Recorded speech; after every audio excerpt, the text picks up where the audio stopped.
Good evening and welcome everyone to another episode of The Leader Tree. I'm your host, Chris Miller.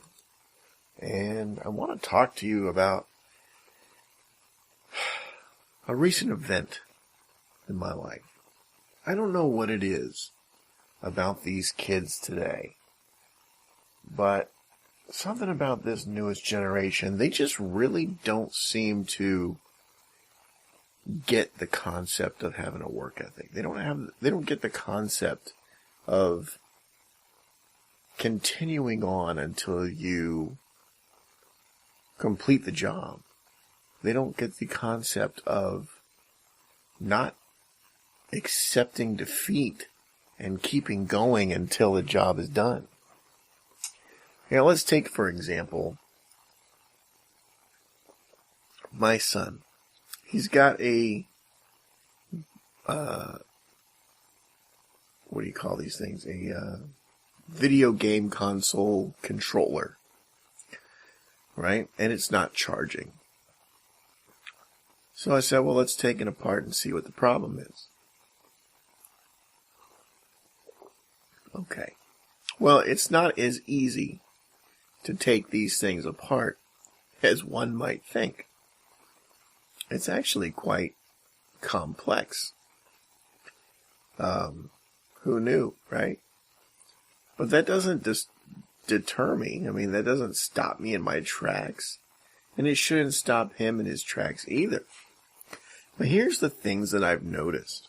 And it's not just with him. I've noticed it with other kids of his age. At the first sign of difficulty, they instantly start to shut down. They instantly start to get frustrated. They instantly, I'm talking instantly, start to get overwhelmed because things didn't go smoothly. I was like, hey, guy, guess what? Welcome to life. Right? Life doesn't go smoothly. There are bumps in that road along your journey. Some of those bumps are going to be huge. And when you go over them, you think your car is going to just fall apart. But you keep that sucker taped together and you glue it up with Bondo or whatever you gotta do to keep it moving. See, the generation that we're dealing with hasn't ever been exposed to the real hardships like my generation was, right? Or the ones before me. They haven't really been having to do a lot, right? They spend most of their time indoors, right? A lot of them don't even get outside. Mine does, but a lot of them don't. They spend most of their time indoors playing video games rather than being outside playing, getting hurt, climbing trees and falling and breaking their elbows or whatever, you know. You know, when I was 10 years old, I'd be out climbing mountains. And it was the 80s, so we didn't use ropes. Right? You were considered a pansy if you had to use a rope back then. I don't know, it was a big kick that everybody was on. Hey, look at me, I'm climbing with no rope. You know. I think we all finally got out of that. But that was a big thing. Free climb, they called it. I was doing that. I was 10 years old. And I was climbing mountains without a rope. And my parents were fine with it. Because it was expected that I was going to go out there and do things. It was expected that I was going to go out there and do dangerous stuff because I was a kid. That's what kids do. These kids today, they don't do any dangerous stuff. The most dangerous thing, oh my God, I got a paper cut. You know. So I'm telling him, I'm saying, hey, calm down, first of all. This is not a big problem. It's not an overwhelming situation here. Just look at the problem, figure out what's causing you the issue, and then fix that, right?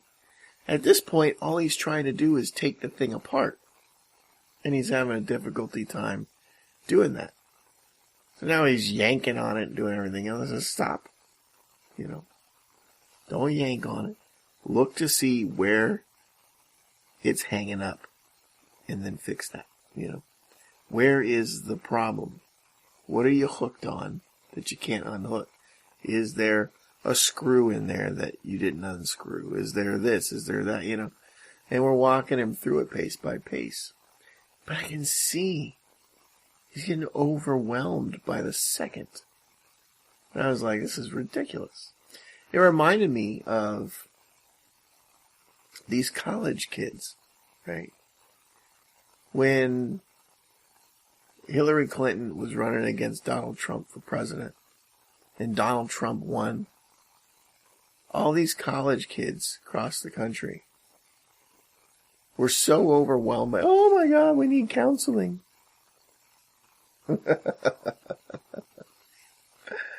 We can't go on now. We need counseling. We can't go to class. We can't go to school. It was big news. And it's like, oh my gosh. Oh my gosh. This is ridiculous stuff. In my book.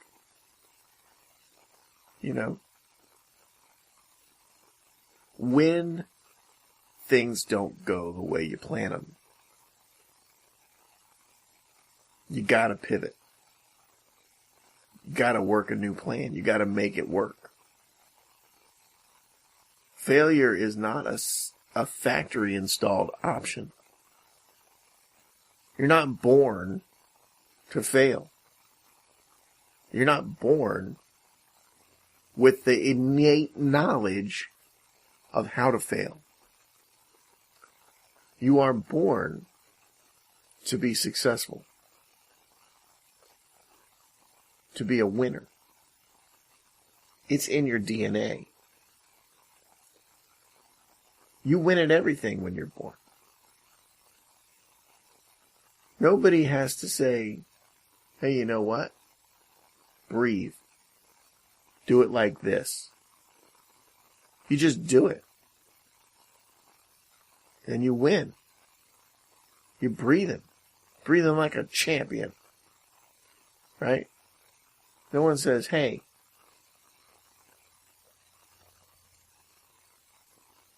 make a noise. You just know how to make a noise. And man, you can scream like a champion when you're a baby. And as you grow up, you have more and more successes, more and more wins. And people, I guess, really don't really think of those things as being wins, but they are.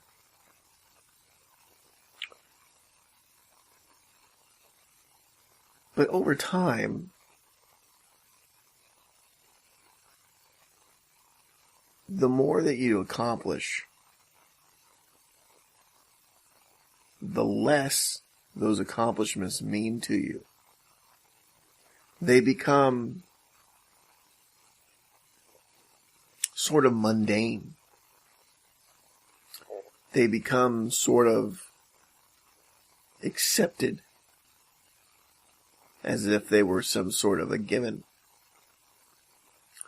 And the reason is because when you're successful, when you're a winner, when you have a habit of winning, you keep on winning. So you would expect to do that. You would expect to continue winning, wouldn't you? The problem with today is that even in the face of disasters, even in the face of obstacles, even in the face of troubling difficulties, the winner will keep on pushing until he wins. But these kids in this generation here, for some reason, get frustrated, get overwhelmed, and try to shut it down. On more than one occasion, he looked at me and said, "This is too hard. I give up.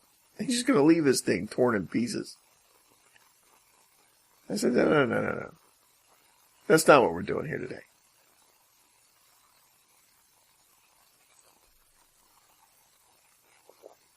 I will help you, but we need to figure it out. Because that's what winners do. You figure it out. You can't just walk in there and tear something apart. Let's just say, for example, this is what I told him. I said, let's say, for example, you're at work and you going into somebody else's office and you have to fix some of their equipment. You tear it all apart and you say, "Oh, well, gee, this is harder than I thought it would be." You think you could just leave all that there and say, I'm going to go ahead and leave it here and go? It doesn't work that way, right? You've got to find the solution. And you got to get the job done. So little by little, we worked on it. And there was more than a few arguments that along the way had to spark up. Mainly because I got tired of his frustrating attitude.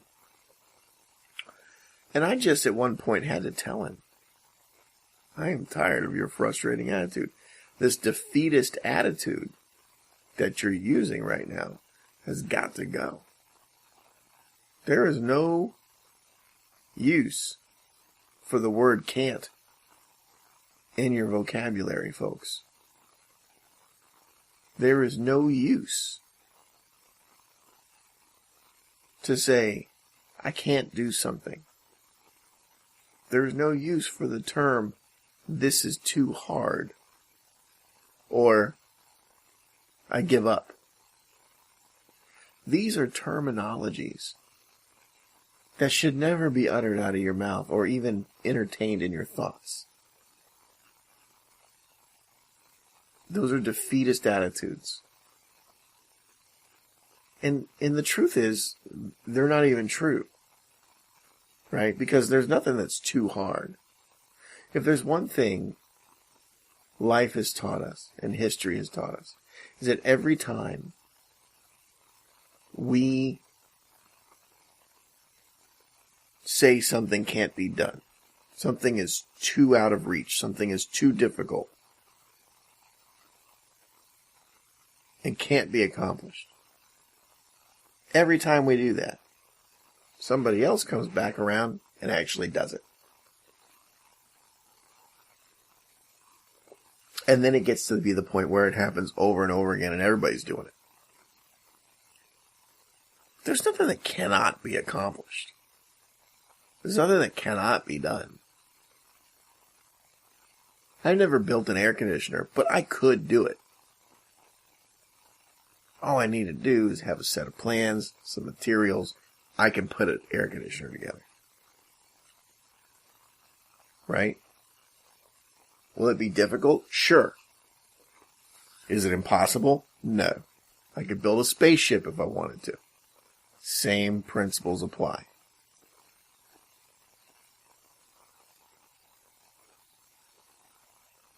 Everything is accomplishable, especially if somebody's done it before you.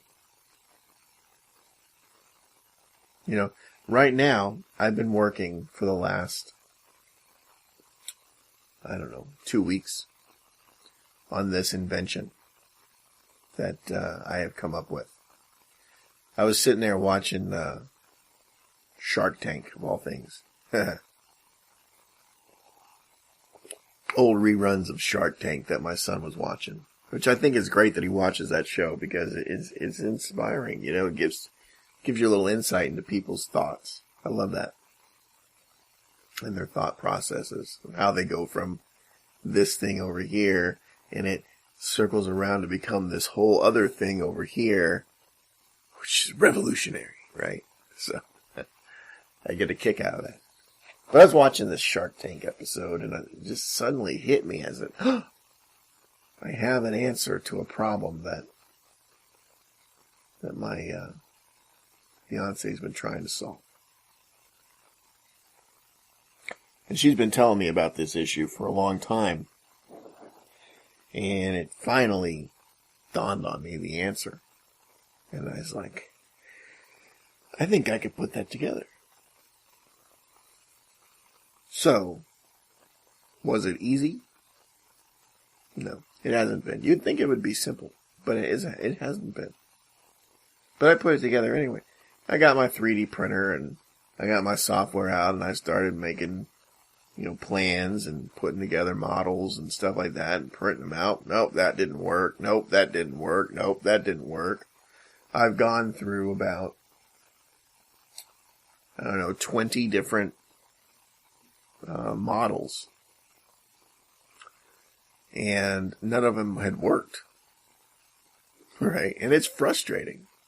Especially when you think about my 3D printer is an old one, right? It was one of the originals. So, it's slower than even the ones today are. Right? So, like, say, for example, a tiny little freaking project will take 3 hours to make on a 3D printer. Now you take that and you multiply it by 20 different prints and space in between them to work on the thing and figure it all out. So I put a lot of time and effort into this thing. This is exactly the thing I'm talking about. This younger generation would give up before they got it. They'd say, oh, this just can't be done. And that's the wrong attitude. See, as leaders, we understand that things have to be accomplished, despite the difficulties. And we motivate our teams to get them accomplished. We give direction to our teams to get them accomplished. Now, here's the rub, okay? What if, as a leader, something is not working? Your team is looking to you for direction. Pardon me. Your team is looking for you to give them direction, and you don't know the answer, right? You don't have the direction to go. You're like, oh, I'm just as stumped as you guys are. Right? What do you do then? Because that's happened to me. I mean, I know that's happened to pretty much everybody, right? You're like, oh, well, then that is a conundrum, right? I'll tell you what you do. You start assigning different tasks. You say, okay, I want you to work on this. I want you to work on that. Let's see which one of these two things starts to get us where we want to go. Right? Or you say, hey, let's all look at this together and share our thoughts on it. That's collaborative. Right? Collaborative is very useful sometimes. But if you're going to be in a collaborative situation with your team, make sure it's clear who's still in charge, right? You take charge of that collaboration. You don't just be like, all right, let's all look at it. We look at it, let's look at it together and come up with ideas. All right. So-and-so, what do you got? So-and-so, you see, you're directing the collaboration. Don't make the mistake of free-for-all in it.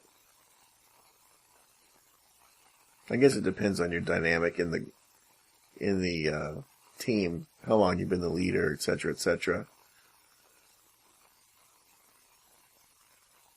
That plays a big part, actually, because, if you've been an established leader on that team, then that's it. You're good. But if you're kind of new at it, if you've been newly appointed or whatever, then you can lose control of your team if you're not careful. So instances like that, that's when you want to be more cautious with the way you approach it. Okay? So anyway, this remote control thing, We finally find out what the hang up is, and we get it apart in pieces, and so in that we're looking at it. And we're going, and I'm not seeing anything wrong. I'm thinking it must be a loose connector or something like that. The wires are all put together properly. And so I'm showing him each of these steps. At that point,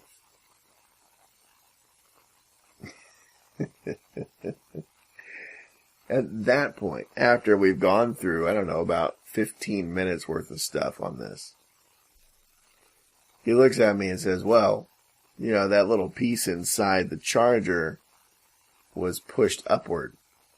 So I had to grab it with tweezers and push it down. And I said, well, there you go. That's probably why it's not charging. Because if it got pushed upward, it may have busted there. But when you grabbed it with tweezers and scratched up all the pins, it definitely got damaged. So, because the connectors are good. However, it also had a bad circuit board, so it probably wasn't getting good charge anyway. So, but these are things that you don't know until you get into them. Now, the issue is, I didn't have any parts, so we just had to go ahead and throw it away. But before we did that, I had him put it back together, which seemed to be just as frustrating to him as taking it apart, probably more so. And I got a big kick out of that because he was just like, he was like unnerved. I'm like, come on, man. You have got to get yourself under control. Little by little, putting it together. He had this button that kept falling out every time he tried to close the case back up. And around the 7th or 8th time that button fell out, I swear to God, it looked like he was about ready to throw it across the room. But I was like, calm it down. You're not going to get anywhere if you're frazzled. You just stay calm. Think about why that button keeps falling out. Find a solution to keep it from falling out. I'll help you with it. So that's what we did. But as leaders, that's what you got to do. You got to inspire. You got to motivate. You got to keep your team under control and keep them calm. Right? Because they're going to be part soon of this generation that I'm talking about. These kids are going to be in the workforce. These kids are going to be ruling the world one day. Right? So it's our job now to teach them these things. Because this attitude that they have, it cannot be allowed. It cannot. This defeatist outlook, it's a no-go. Think about, would we have gone to the moon? Would we have gone to Mars? Would we have done all the things that we do with that kind of attitude? No. Would have been too hard. Give up. Giving up is not a factory installed option. You got to learn to fail. You're not born with that knowledge.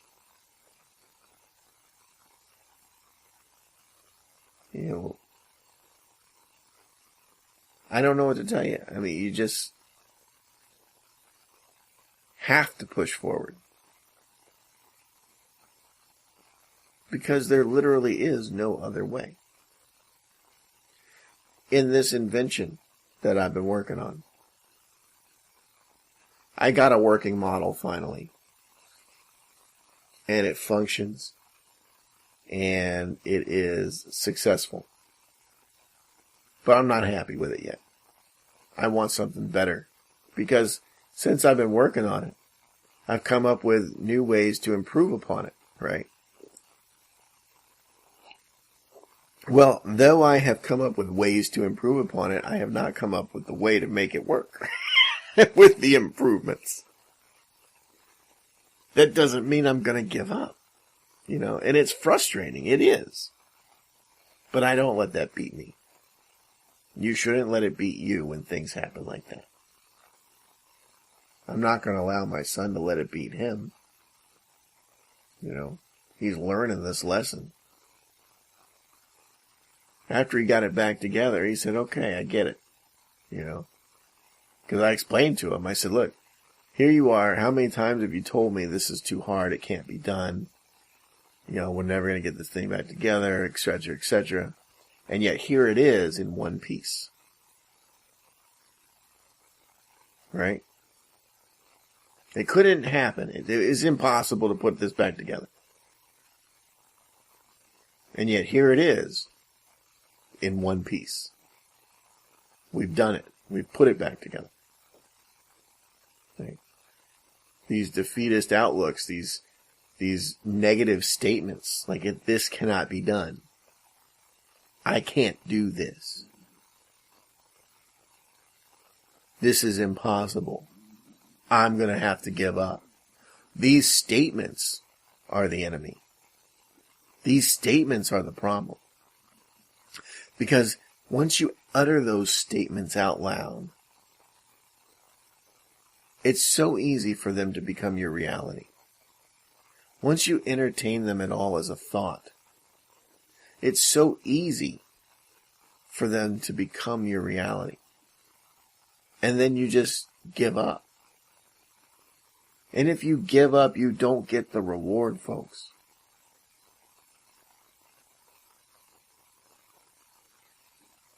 In the movie Highlander, they tell you, there can be only one, right? And Connor McLeod was that one. Would he have been the one if he gave up? No, he'd be a headless corpse. Right? If he gave up, he wouldn't have got the prize. If he had let it go, he wouldn't have been the winner. He wouldn't have got the reward.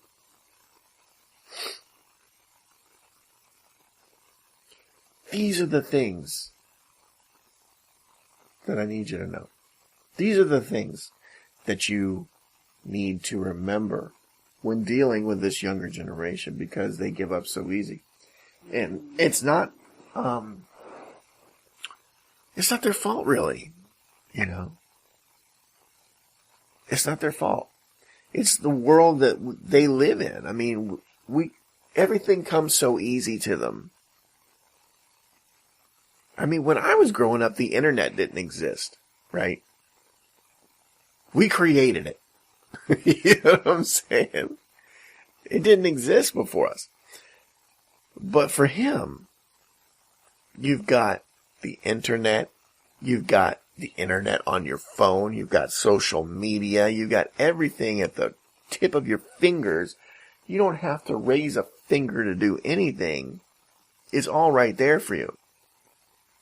So when things come that quick, when things come that easy, when things come that fast, it drives you nuts when it slows down a little bit. The tiniest little detour, the tiniest little slowdown is nerve-wracking to them because they don't understand work. They don't understand what went into getting all that, right? We think that we have gone out of our way to make life easier because it's easier for us because we struggled. But for them, they never had to do the struggle. They never had the struggle. So when something doesn't go exactly according to plan in the easy world that we created, it becomes their nightmare. Remember that when dealing with these kids. Folks, that's all I got for tonight. Thank you for joining me here at the Leader Tree. And I hope to see you at theleadertree.com, where you can find all of our other episodes. We talk about leadership, and it's a fun time. Until then, I'm Chris Miller, reminding you to always keep smiling. Bye-bye.